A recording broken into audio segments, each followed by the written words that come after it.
Okay. Now, let's take up problems in chapter 5 in connection with our intercompany profit on sales of property, plant, and equipment. So, we have now chapter 5, but again, this is related to module number 7. You go to problem number 4, straight problem 4 of chapter 5. We have the transfer of depreciable asset at the beginning of the year.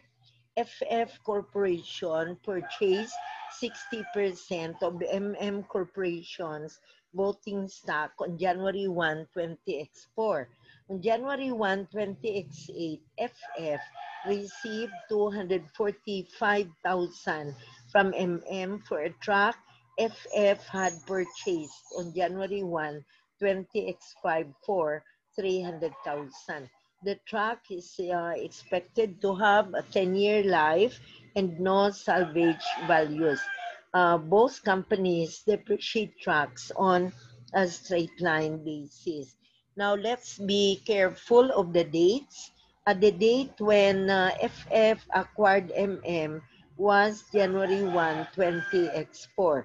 The date when FF bought a truck was January 1, 20x5. Now, this truck, FF sold to MM on January 1, 20x8. Actually, on January 1, 20x8, the seller is FF and the buyer is MM. So, meaning it was a downstream sale. Now, the requirement in number 1 is give the work paper eliminating entry or entries needed at December 31, 20x8 to remove the effects of the intercompany sale. Now, take note that the eliminating entry is required for December 31, 20x8. However, FF sold the truck on January 1, 20x8. Now, first, though it's not a requirement in the problem, but it will guide us in the preparation of the requirements. Now, let's try to trace the entry when the truck was sold by FF to MM on January 1, 20x8. Now, that entry made was to debit cash for 245,000. Debit to accumulated depreciation for 90,000. Credit track 300,000 and credit to gain for 35,000. The debit to cash is the amount received by FF for the sales price. The debit to accumulated depreciation, that's the total credit to accumulated depreciation since the truck was bought by FF. Now, 90,000 was taken by dividing 300,000, the cost of the truck, by 10 years, its estimated life, and multiplied by 3 years. 3 years is the number of years from January 1, 20x5 when the truck was bought and January 1, 20x8 when it was sold to MM. So actually, we have 300,000 divided by 10 years and multiplied by 3 years, it's 90,000. Okay, so repeat 300,000 divided by 10 years times 3 years, we have 90,000. That is the accumulated depreciation already credited prior to the sale. And now we debit it in order to close it because the truck was already sold on January 1, 20x8. And we credit to truck to close the account. And we debit to gain in the amount of 35,000. The difference between 300,000 minus 90,000 is only 210,000. And the selling price was 245,000. So in other words, the gain is 35,000. Now, if you try to analyze the entry made by FF when it sold the truck to MM was to credit truck for 300,000. Now, that was the credit to the truck account. And MM will debit the truck for 245,000. That is its purchase price. So if we have to trace back the intercompany entries, now the entry of MM when it bought the truck on January 1, 20X8, which is to debit truck 245,000 and to credit cash for the amount. And in the books of FF, a credit was made to the truck account. So in order to trace back the intercompany transactions, take note that the truck account was credited by FF for 300,000 and debited by MM for 245,000. In other words, there is a difference of 55,000. Okay, now after identifying the entries made upon sale, which was January 1, 20X5, then we can already prepare the elimination entry, no? But before that elimination entry, of course, it's needed that we have to determine that the accumulated depreciation adjustment. The accumulated depreciation adjustment is the required accumulated depreciation by December 31, 20X8 is taken by dividing 300,000 by 10 years times 4 years. Now, why 4 years? Because we are determining the accumulated depreciation on December 31, 20X8. So in other words, from 20X5, January 1 to December 31, 20X8, that's for a total of 4 years. So accumulated depreciation adjustment on December 31, 20X8 is computed as follows. The required is 300,000 divided by 10. So that's equal to 30,000, and then you multiply that by 4. You get 120,000. Okay? Then that's the required. Meaning is 300,000 divided by 10 is 30,000 per year times 4 years, 120,000. The reported during 20X8 is 245,000 divided by 7 years. Now reported meaning as reported by MM already, since MM already bought the truck on January 1, 20X8.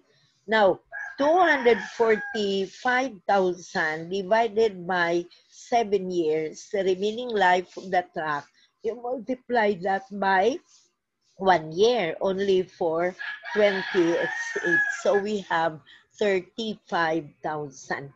So 120,000 minus 35,000 for 1 year. Now we have 85,000. That is the required increase in accumulated depreciation. Now we need this in order to prepare our eliminating entry. So finally, we go to requirement number 1. Give the work paper eliminating entry or entries needed at December 31, 20X8 to remove the effects of the intercompany sale. So our eliminating entry on December 31, 20X8 is to debit track for 55,000. So how did we get 55,000? It's the difference between 300,000 and 245,000. 300,000, when I gave the entry, was the credit of FF to track. And 245,000 is the debit of MM to the account. So debit track 55,000. Then we debit to gain on sale of truck. Why do we debit? Because we have to eliminate intercompany gains and 35,000 that I have given previously. Then credit to depreciation expense for 5,000. 5,000 is the difference between 40,000 between 30,000, I mean, that was the original annual depreciation, 30,000. And now the reported depreciation per year by is 35,000. So 35,000 by and 30,000 by FF. So again, there is an overstatement by 5,000. So we credit 5,000 and credit to accumulated depreciation in the amount of 85,000 as computed. That is the required increase in accumulated depreciation. I'll repeat, eliminating entry number 1 on December 31, 20X8, debit track 55,000, debit gain on sale of truck 35,000, credit depreciation expense 5,000, and credit accumulated depreciation for 85,000. Next, second requirement, give the work paper eliminating entry or entries needed at December 31, 20X9 to remove the effects of intercompany sale. So we now debit to, here we have to debit track 55,000, debit to retained earnings for 30,000. Then credit depreciation expense by 5,000 and credit accumulated depreciation by 80,000. We have the credit to retained earnings when actually you have the gain on sale of 35,000 and we have the depreciation adjustment of 5,000 in 20X8. Okay, so this time, debit to track, 55,000, debit to retained earnings, 30,000, credit to depreciation expense, 5,000, and credit to accumulated depreciation by 80,000 for its adjustment. Now, we have now the solution to 80,000. Accumulated depreciation adjustment is the required is 300,000 divided by 10 years. Now it's already 5 years up to December 31, 20X9. So it's supposed to be 150,000. Then the reported is 245,000 divided by 7 years times 2 years already. So you get 70,000. The difference of 80,000. That's the required increase. So why we are crediting accumulated depreciation for 80,000. Okay, now we go to problem number 5. Transfer of depreciable asset at year end. So in problem 4, it was at the beginning of the year that the asset was sold. In problem 5, it's at the end of the year. FF Corporation purchased 60% of Corporation's voting stock on January 1, 20x4. On December 31, 20x8, FF received 210,000 from for a truck FF had purchased on January 1, 20x5 for 300,000. The truck is expected to have a 10-year useful life and no salvage value. Straight line basis of depreciation is used by both companies. Now notice that the transactions and the data in problem 5, data are still similar to those data of problem 4, only that the acquisition date for the truck was made at the end of the year. That's December 31, 20x8.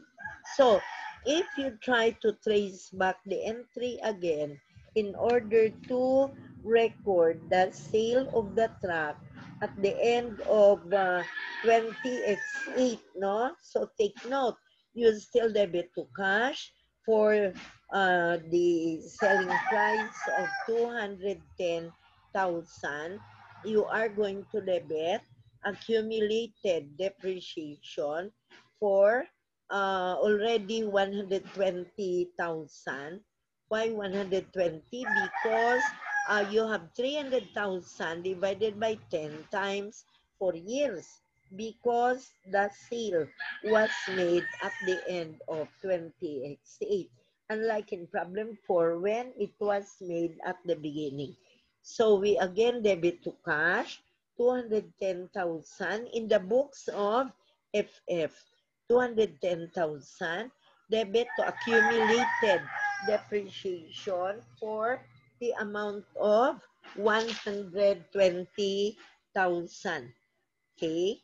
So debit to cash 210, debit accumulated depreciation for 120, credit to truck for its cost of 300,000. And the difference in order to balance the equation is a gain of only 30,000. Now, that's your entry on December 31, 20x8. Okay? So, in order to eliminate the transactions and to eliminate intercompany gain, we now debit to truck for 90,000. We debit to truck for 90,000.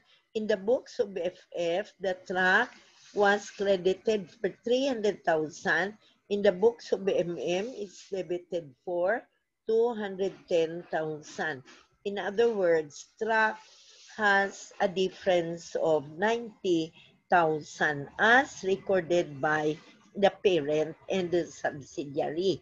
So for the eliminating entry on December 31, 20x8, we now debit to track 90,000, debit to gain on sale in order to eliminate the gain of 30,000, and we credit to accumulated depreciation for 120,000. Okay. Now, the eliminating entry is required in number 2 on December 31, 20x9. Again, we debit to track for 90,000. We debit to retained earnings for the gain on the sale of track for 30,000. Credit to depreciation expense for 115,000.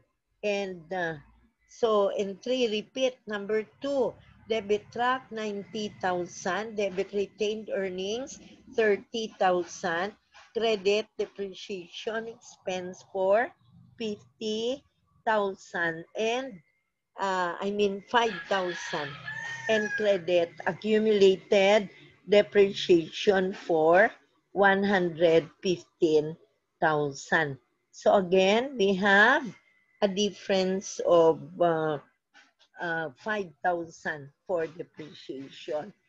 Repeat entry, eliminating entry 2, debit track 90,000, debit retained earnings 30,000, debit depreciation expense 5,000, and credit accumulated depreciation 115,000.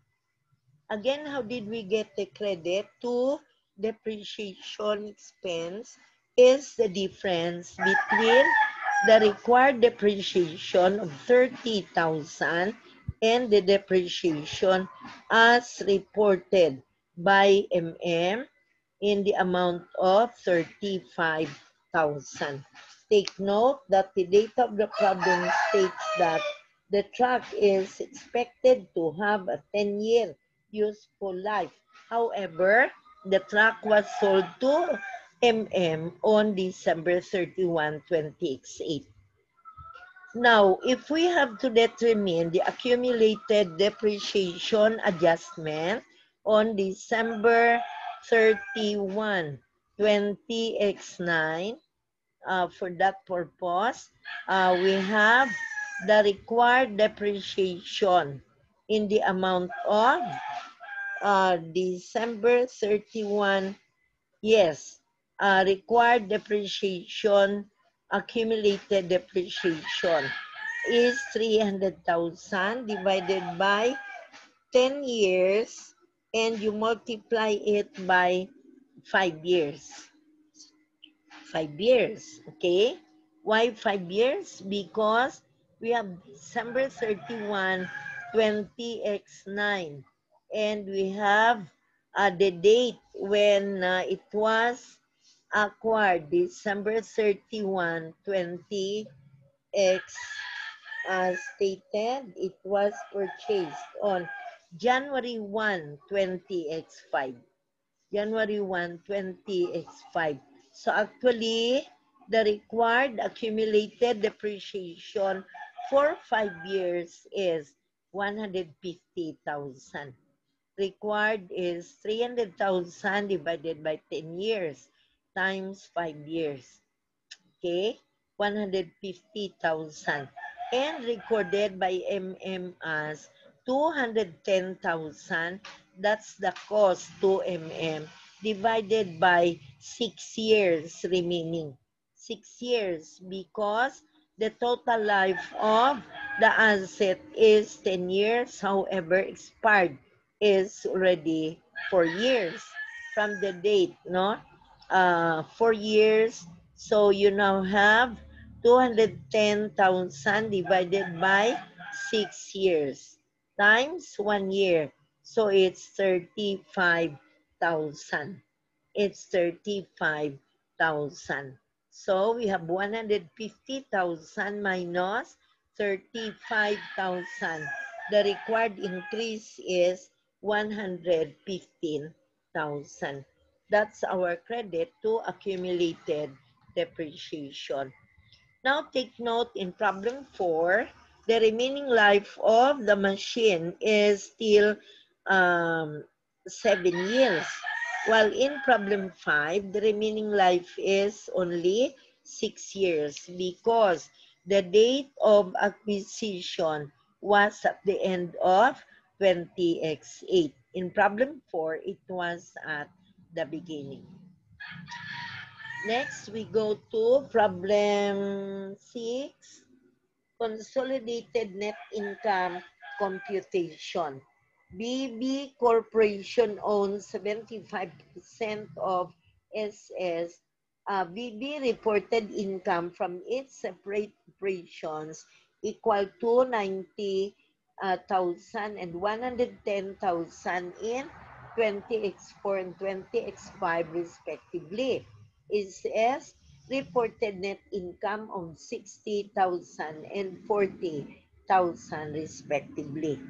Compute consolidated net income and the income assigned to the controlling interest for 20x4 and 20x5 if BB sold land with a book value of 95,000 to SS for 120,000 on June 30, 20x4. Now take note that in requirement number 1, this involves a downstream sale of land, and land is a non-depreciable asset. Okay? So in requirement number 1, we are asked to determine the consolidated net income and the income assigned to the controlling interest for the 2 years, assuming BB as the parent sold land with a book value of 95,000 to SS for 120,000 on June 30, 20x4. Now, for requirement number 1, which involves a downstream sale of land, we create 2 columns, column 20x4 and second column 20x5. Okay, we begin with BB's separate operating income. For BB's separate operating income, 20x4 in the amount of 90,000, 20x5, 110,000. So BB's separate operating income, 90,000 and 110,000. Less unrealized gain on sale of land. Less unrealized gain on sale of land, 120 minus 95. So the unrealized gain is 25. So less unrealized gain on sale of land from 20x4. So the difference is BB's realized operating income. BB's realized operating income, 20x4, 65,000 and 20x5, 110,000. So BB's realized operating income are 65,000 and 110,000. Then we add SS realized net income. SS realized net income 20x4, 60,000 and 20x5, 40,000. So the consolidated net income of 20x4 is 125,000 and 20x5 of 150,000. So 125 and 150. Next, we are going to deduct the income to the non-controlling interest. We deduct the income to non-controlling interest if the controlling is at 75%, the non-controlling is at 25%. So we have income to non-controlling interest. 20x4 is 25% multiplied by the amount of 60,000. 20x4, 25% times 60,000. Actually, the non-controlling interest rates would only apply to the income of the subsidiary, not to the income of the parent. The income of the parent is really that of the parent. We are only talking about controlling and non-controlling in connection with the income of the subsidiary.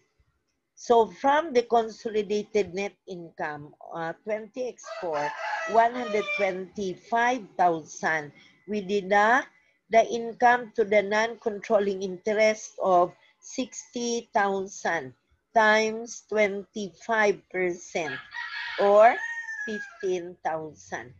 So the income to controlling interest is 110,000 in 20x4. In 20x5, its income to the non-controlling interest is 40,000 times 25% or 10,000. So the income to the controlling interest for 20x4, 110,000, 20x5 for 140,000. So 110,000 and 140,000. Okay, we go to the second requirement. Compute consolidated net income and the amount of income assigned to the controlling interest in the consolidated statements in 20x4 and 20x5 if SS sold land with a book value of 95,000 for 120,000 on June 30, 20x4. Now we have the reverse. It's the subsidiary selling land to the parent. So SS selling land to the parent, meaning it is an upstream sale of land. It is an upstream sale of land. Okay, we again begin with two columns, 20x4 and 20x5. We now begin with BB's separate operating income. BB's separate operating income are 20x4, 90,000, 20x5, 110,000. So 90,000 and 110,000. Then we go to add SS net income. SS net income. Indent 60,000. Then we are going to deduct unrealized gain on sale of land. So add is net income, indent 60,000. From 60,000 we deduct unrealized gain on sale of land for 25,000. So we have now SS net income in the amount of 20x4, 35,000. 20x5 is still the same because the upstream sale occurred only in 20x4. Okay? So the consolidated net income in 20x4 is 125,000. In 20x5, it's 150,000. Okay? So 125 and 150. From the consolidated net income, we are going to deduct the income to non-controlling interest. Income to non-controlling interest. For 20x4, 35,000 times 25%. 20x4, 35,000. That's the net income of SS. Then we multiply that by 25%. We get 8,750. 8,750. Deduct it from 125,000. And for 20x5, it's still 40,000 times 25%, 10,000, deduct from 150,000. So the income to controlling interest in 20x4 is 116,250. 116,250. In 20x5, it's still 140,000. So 116,250 and x5 is still the same, 140,000. Okay, next we go to problem 7. In problem 7, on January 1, 20x4, XST sold equipment to BB a wholly owned subsidiary for 120,000 in cash. The equipment's original cost is 100,000 but the book value of only 70,000 when transferred. Now take note, ST selling to BB, it's an downstream sale. On that date, the equipment had a 5-year remaining life. Depreciation expense is computed using the straight line method. ST earned 220,000 in net income in 20x4, not including any investment income, while BB reported 90,000.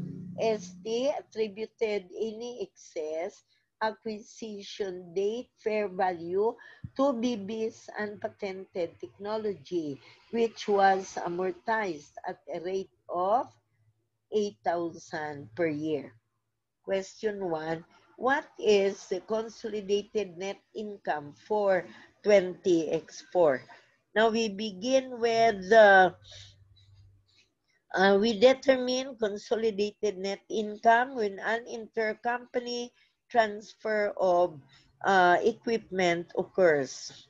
So this includes an outside ownership. First, we begin with income of ST is 220,000. That's the income of ST from own operations. Then the income of BB is 90,000. Okay? Then we are going to deduct the excess amortization for unpatented technology. We are going to deduct excess amortization for unpatented technology as stated. We are going to deduct 8,000. And we are going to deduct the unrealized gain on equipment because it is an intercompany gain. So we have now 120,000. That's the selling price minus the book value of 70,000. So the unrealized gain is 50,000. Then we remove excess depreciation created by the inflated transfer price. So in other words, the gain of 50,000 is still to be amortized over a period of 5 years, considering that the remaining life of the asset sold is still 5 years. So the excess depreciation is equal to 10,000. For the consolidated net income to be 262,000. 262,000. So repeat, we add 220,000, 90,000, then we deduct 8,000, and we deduct 50, and we add 10. So we have 262,000, the answer to requirement number 1. Number 2, what is the parent share of consolidated net income of 20x4 if ST owns only 90% of BB? So income, 262,000. The non-controlling interest in BB's income is, income of BB is 90,000. Then we are going to deduct the excess amortization equal to 8,000. The adjusted net income is 82,000. The adjusted net income is 82,000. The non-controlling interest thereon is 10%. So we get 82,000 times 10% equals 8,200. And deduct 8,200 from 262,000. The difference is the consolidated net income to parent company equal to 253,800. I'll repeat number 2. Income calculated in requirement A, 262,000. And then we are going to deduct the non-controlling interest in BB's income. Income of BB is 90,000. We deduct the excess amortization equal to 8,000. So the adjusted net income is only 82,000. Multiply it by 10%. That's the share of the non-controlling interest, 8,200. So deduct to 8,200 from 262,000. The difference is 253,800. The consolidated net income to parent company is 253,800. Now we go to requirement number 3 of problem 7. What is the parent share of consolidated net income of 20x4 if ST owns only 90% of BB and the equipment transfer was upstream? So here the data gives us the sale in requirement here as stated. The sale was from ST to BB, it was downstream. Whereas in requirement number 3, it's upstream. So BB is the one selling to ST. The income calculated, I'm now answering number 3. The income computed in requirement A is 262,000. 262,000. Then we deduct the non-controlling interest in BB's income, 4,200. We will support this with a schedule. Okay? So 262,000 less the non-controlling interest in BB's income. Supported by Schedule 1 is 4,200. So, the consolidated net income to parent company is 257,800. 257,800. Okay, now let's have Schedule 1 for the computation of the non-controlling interest in BB's income, which involves also an upstream sale. Okay, Schedule 1 is the computation of the non-controlling interest in BB's income, which involves an upstream sale. Okay, the reported net income of BB is 90,000. Then we deduct excess amortization. Excess amortization for unpatented technology. Excess amortization for unpatented technology. The amount of 8,000 deduct. Then we deduct the unrealized gain on equipment transfer. We deduct the unrealized gain on equipment transfer of 50,000. And we are going to add the excess depreciation of 10,000. That's eliminating excess depreciation by dividing 50,000 by 5. 50,000 divided by 5. So the excess depreciation is 10,000. So 90,000 minus 8,000 minus 50,000, and then we add 10,000. BB's realized net income after adjustments is 42,000. BB's realized net income after adjustments is 42,000, and then you multiply that by 10%.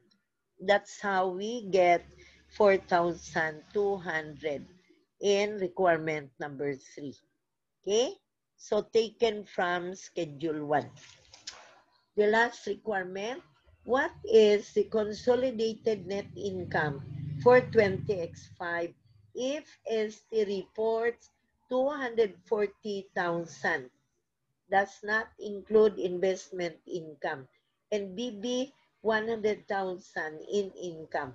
Assume that BB is a wholly owned subsidiary and the equipment transfer was downstream.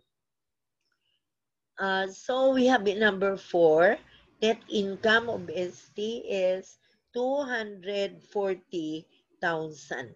Net income of BB is 100,000.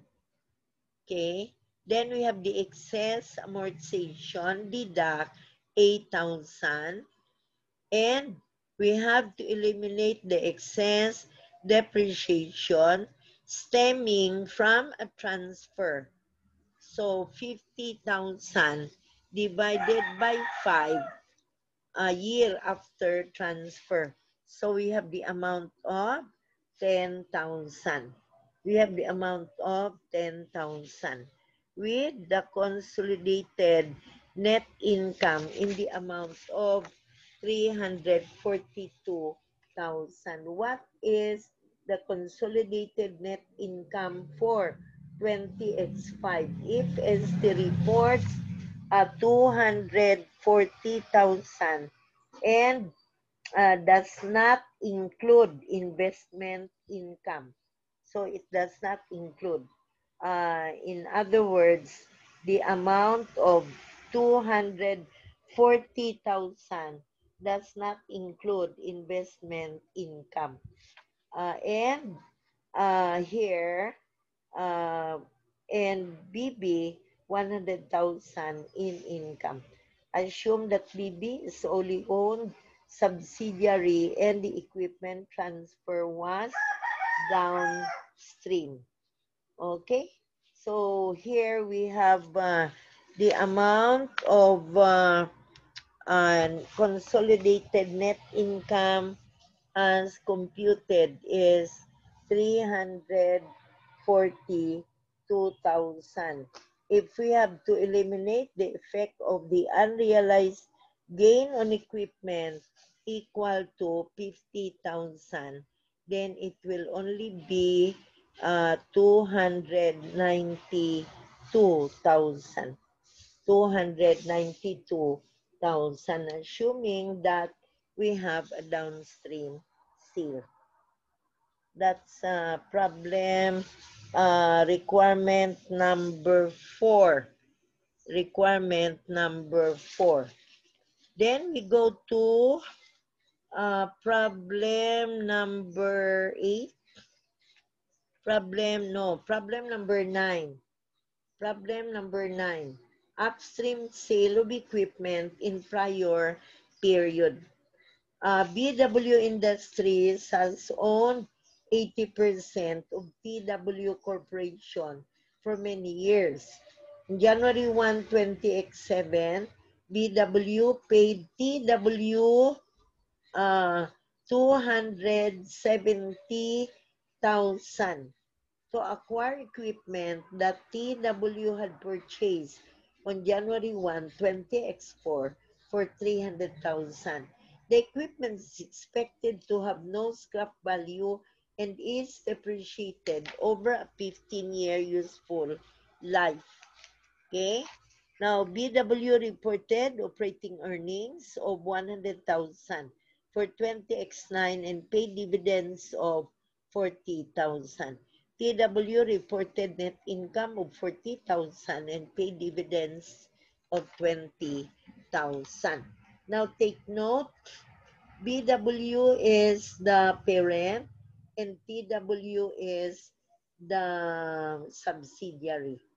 Now, on January 1, 20X7, BW as the parent paid TW 270,000.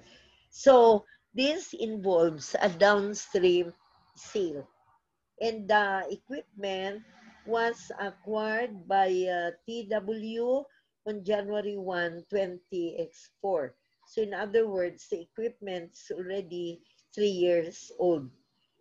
The equipment's expected to have no scrap value and depreciated over a 15-year life.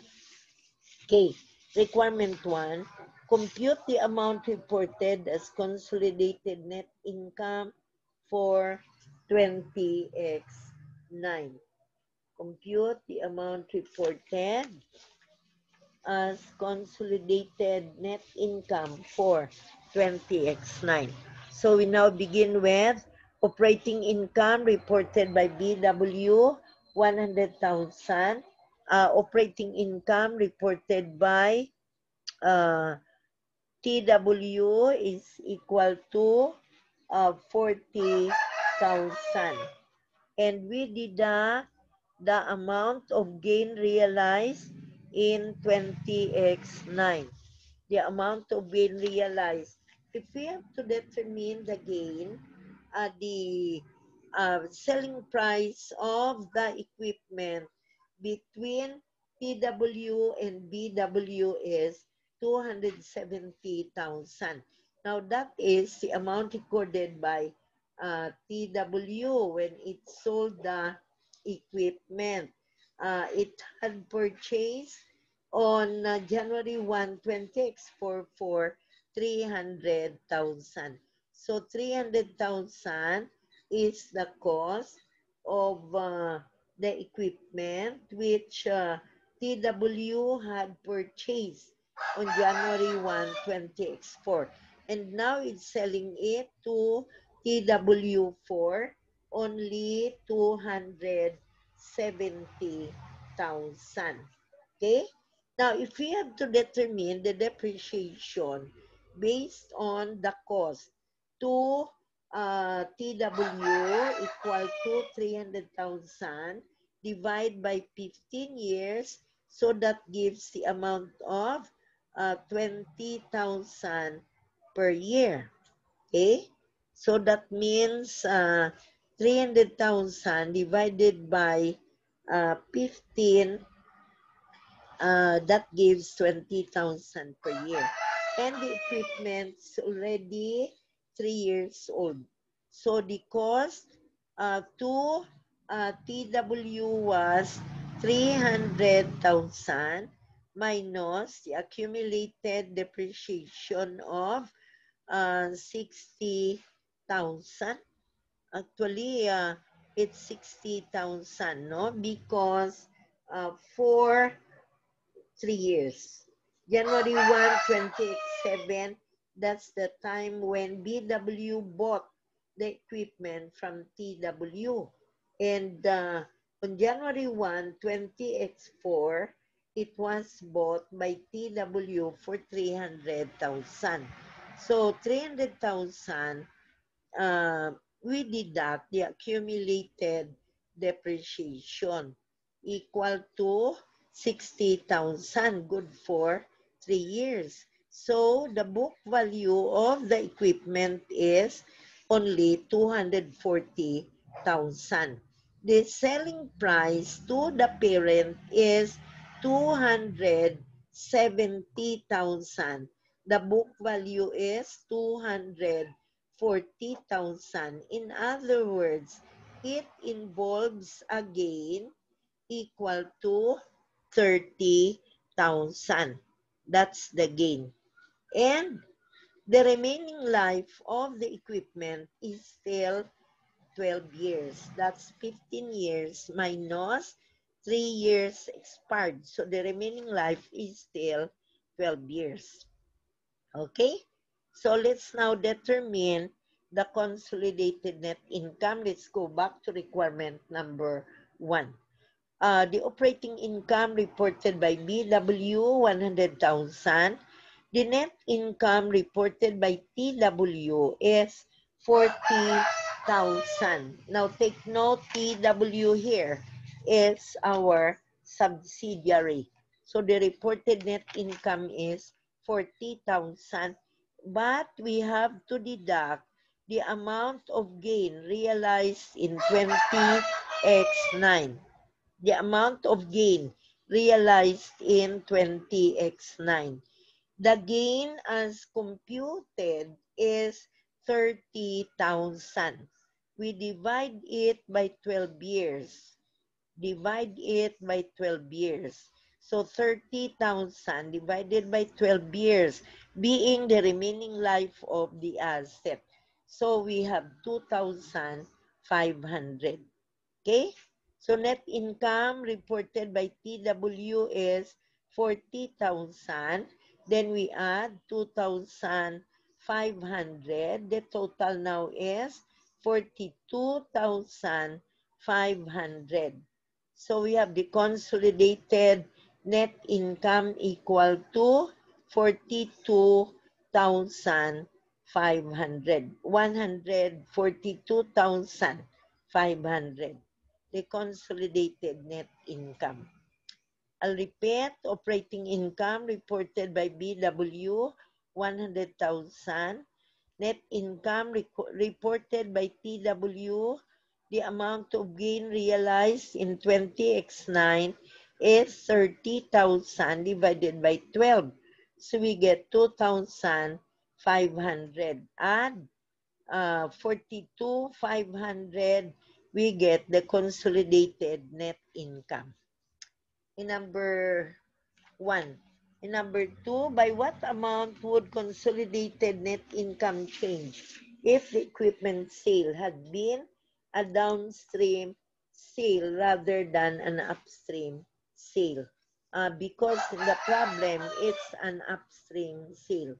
However, if it's a downstream sale, number 2, the consolidated net income for 20x9 would still be the same. Number 3, give the eliminating entry or entries required to eliminate the effect of the intercompany sale of equipment in preparing a full set of consolidated financial statements of December 31, 20x9. So the elimination entry for problem 9 would be to debit equipment. The item involved here is equipment in problem 9. Okay, so we now debit to equipment for 30,000. Debit to retained earnings, 20,000. Debit to non-controlling interest, 5,000. 5,000. Okay. Then we have to credit depreciation expense, 2,500, and credit accumulated depreciation for 52,500. I'll repeat the entry. Debit equipment, 30,000. Debit retained earnings, 20,000. Debit non-controlling interest, 5,000. Credit depreciation. Here we have the amount of depreciation. For how much? Our depreciation expense, 2,500, and credit accumulated depreciation for 52,500.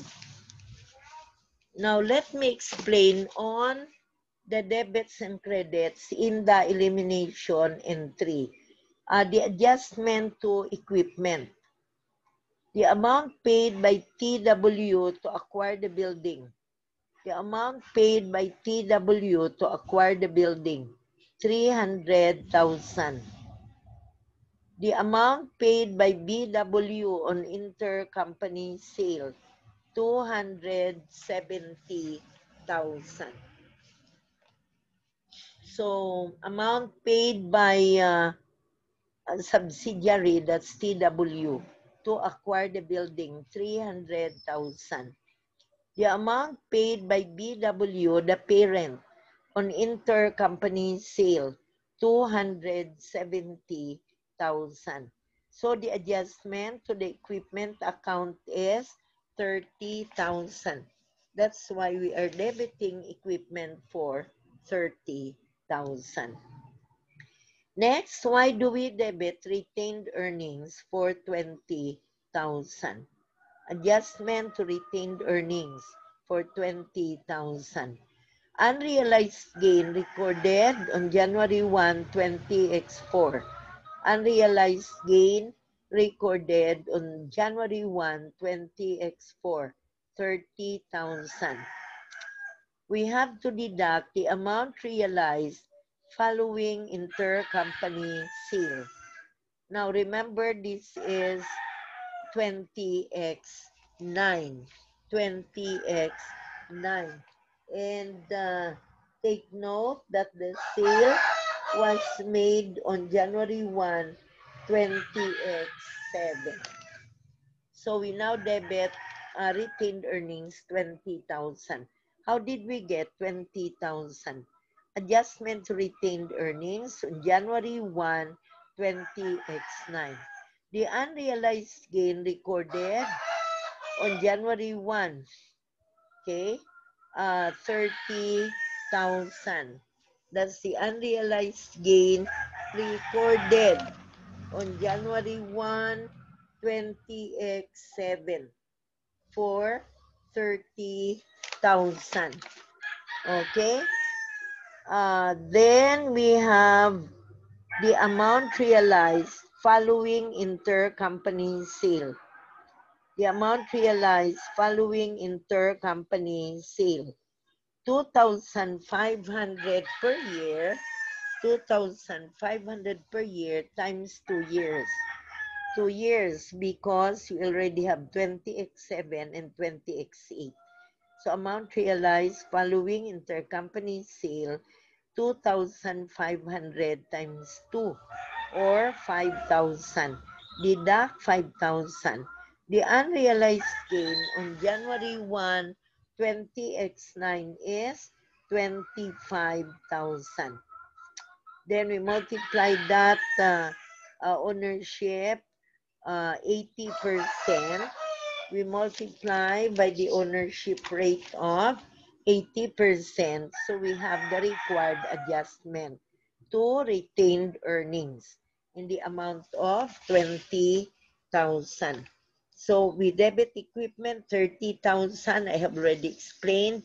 We debit retained earnings 20,000. I have already explained. And another debit is non-controlling interest of 5,000. That's taken by multiplying 25,000 times 20%. Why 25,000? That's the unrealized gain. The unrealized gain at January 1, 20x9 is 25,000. We multiply it by 20%. So the required adjustment to non-controlling interest is 5,000. Why is the unrealized gain equal to 25,000? We have the gain of 30,000 minus the realized portion of 5,000.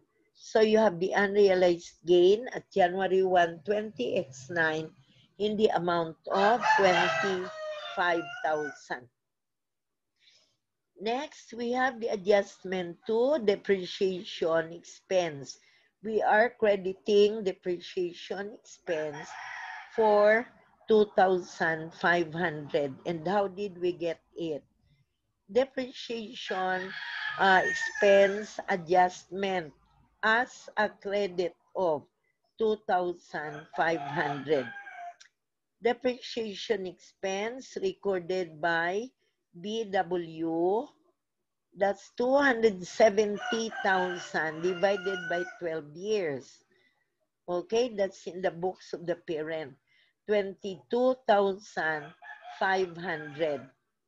The depreciation expense recorded by TW, the original amount is 300,000 divided by 15. So you get 20,000. 22,500 minus 20,000. The adjustment to depreciation expense is 2,500. Why we credit depreciation expense for 2,500. And the last is adjustment to accumulated depreciation. The amount required is 20,000 times 6 years. 20,000 times 6 years. Okay? For the expired life is already 6 years. From 20x4, 5, 6, 7, 8, and 9. 120,000. The amount reported by BW since it bought it, 7, 8, and 9, is 22,500 per year times 3 years. So you get 67,500. 120,000 minus 67,500. The required adjustment is 52,500. That's why you have to credit 52,500 to accumulated depreciation. You have to credit 52,500 to accumulated depreciation. Okay, now we go to next problem. Here is problem 10. Okay, now we have problem 10 to follow upstream and downstream sale. P company bought 60% of the common stock of S on January 1, 20x4. January 1x5, there was an intercompany sale of equipment at a gain of 63,000. The equipment had an estimated remaining life of 6 years. Net incomes from their own operations, including sales to affiliates, were as follows. So we have now P and S. Number 1, if S company sold the equipment to P, fill in the following matrix. In other words, it's a downstream sale. In number 2, if P company sold the equipment to S. So in other words, in number 1, S company selling the equipment to P upstream. In number 2, P company sold the equipment to S for a downstream. So we are asked to determine the non-controlling interest in consolidated net income and the controlling interest in net income. So we now create two columns in problem 10, 20x5 and 20x6. Okay, in 20x5, first we have to determine non-controlling interest, and we have to determine the controlling interest in consolidated net income. Okay, then we have the controlling interest in consolidated net income. Okay, we now go to non-controlling interest in consolidated net income. So we have now the interest equal to 40%. So the computation for number 1, let's number it. Number 1, non-controlling interest in consolidated net income for 20x5, 40% times 70,000 minus 63,000 plus 10,500. So 40% times 70,000 minus 63,000 plus 10,500 is equal to 7,000. Okay? So we have now 70,000. That's the income of S company in 20x5. And then we deduct 63,000 being the intercompany sale for the purpose, no? And we have 63,000 divided by a life of 10 years. So that will give us 10,500. Okay? So I'll give the solution for non-controlling interest in consolidated net income, column 20x5, 7,000. 7,000 is taken by multiplying 40% times 70,000 minus 63,000 plus 10,500. So you first get the result, 70,000 minus 63,000 plus 10,500. That's 17,500, and then you multiply that by 40%. So that's why you get 7,000 in the column 20x5.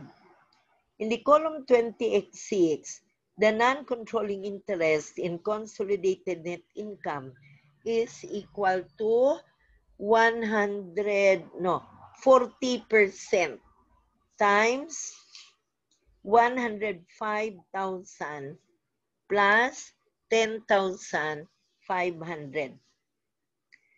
40% times the sum of 105,000 and 10,500. So you get 46,200. By the way, 10,500 is the result of dividing 63,000 by the remaining life of 6 years. So you get 10,500. That's the yearly depreciation. So in column 20x6, the non-controlling interest in consolidated net income is 46,200. Taken by multiplying 40% times the sum of 105,000 and 10,500. Okay? In requirement number 1, still number 1, compute for the controlling interest in consolidated net income. So we have now the column 20x5. The amount is 290,500. 290,500 is taken by adding 280,000 plus 60% of 70,000 minus 63,000 plus 10,500. So again, The solution to controlling interest in consolidated net income, column 20x5, where the amount is 290,500. That's taken by adding 280,000, the income of the parent, plus 60% of 70,000 minus 63,000 plus 10,500. So you get 290,500. And for the column 20x6, for the column 20x6, we have 210,000. That's the income of P company, plus 60% of the sum of 105,000 and 10,500. So column 20x6, the controlling interest in consolidated net income is 279,300. 279,300. Number 2, will consolidated net income be increased or decreased when eliminating entries associated with the sale of equipment are made at December 31, 20x4? So that's 1 year after. By what amount? So in number 2, we again have to fill up 20x5 for 2 lines and 20x6. So for 20x5, the non-controlling interest in consolidated income is 28,000, taken by multiplying 40% times 70,000. That's the next year. So meaning the sale, intercompany sale did not, no more intercompany sale. So for number 5, I mean for requirement 2, the non-controlling interest in consolidated income is taken by multiplying 40% times 70,000. So 28,000. In 20x6, the non-controlling interest is 40% times 105,000. So you get 42,000 in 20x6. Then the last line, controlling interest in consolidated net income, 280,000. That's the income of the parent minus 63,000 plus 10,500, 280,000 minus 63,000 plus 10,500. Okay, then we add it to 60% of 70,000. That gives us 269,500. 269,500. And you fill up controlling interest in consolidated net income, 269,500. And the last, 210,000 plus 10,500 plus 60% of 105,000. The result is 283,500. That's under controlling interest in consolidated net income for 20x6. Okay? Now we go to problem number 13. Problem number 13. we have only 2 elimination entries in problem number 13, transfer of land. BB Corporation owns 70% of RR, putting stock on March 12, 20x4. RR sold land it had purchased 440,000 to BB 485. BB plans to build a new warehouse on the property. Give the work paper eliminating entries to remove the effects of the intercompany sale of land in preparing the consolidated financial statements at December 31, 20x4 and 20x5. So we now have requirement number 1. The first eliminating entry is to debit gain on sale of land 45,000 and credit land 45,000. That's the eliminating entry on December 31, 20x4. Repeat, debit gain on sale of land 45,000 and credit land. Then the eliminating entry on December 31, 20x5 is to debit retained earnings January 1, 20x5, 31,500, 31,500, and we have the non-controlling interest, debit, non-controlling interest in the amount of 13,500. That's equal to 30% of 45,000. Credit land for 45,000.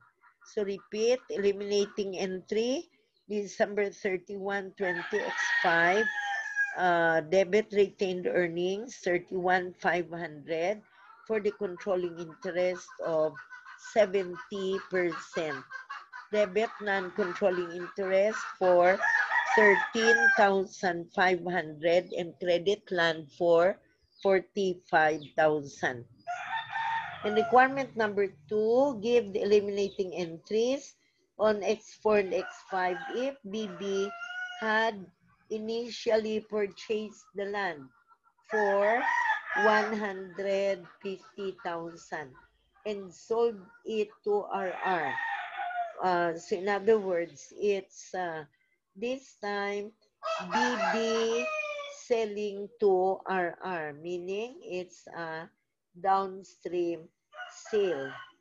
Okay, so we now debit to 2 years. Debit retained earnings 30,000 and credit to land. So 180, 180 minus 150. And debit to retained earnings and credit to land for the amount of 30,000. For the amount of 30,000. Okay? Now, finally, let me give you the letter answers to the multiple choice problems. We have the multiple choice problems beginning with number 1. Beginning with number 1. Okay, so number 1A, number 2A, 3A, 4A, 5A, 6E, 7 dog, 8E, 9 dog, 10 dog, 11A, 12E, 13C, 14A, 15C, 16C, 17 boy, 18C, 19 boy, 20C, 21A, 22 boy, 23A, 24A, 25A, 26 boy, 27 dog, 28 dog, 29A, 30 boy, 31C, 32 boy, 33E, 34C, 35C, 36A, 37 boy, 38A, 39 boy, 40C. Okay, that's all. So I just ended up with 40. That's too long for more.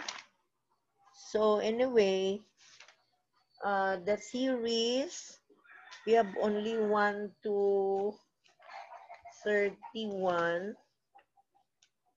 Okay, for the multiple choice theory, 1 dog, 2C, 3 dog, 4 dog, 5 boy, 6, 7, C, 8, 9A, 10 boy, 11C, 12C, 13D, 14C, 15 dog, 16 boy, 17A, 18A, 19C, 20A, 21 boy, 22 dog, 23C, 24C, 25B, 26 boy, 27C, 28 boy, 29 boy, 30C, 31 dog. Okay? So for tomorrow, I'll give you a quiz on module number 7, Monday. And then Monday, I'm going to start with module number 8.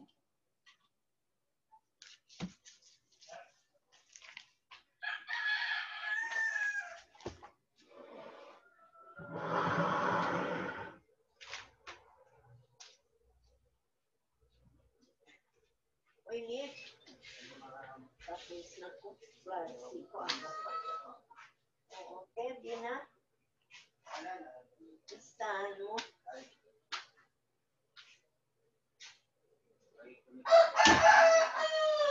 Ah.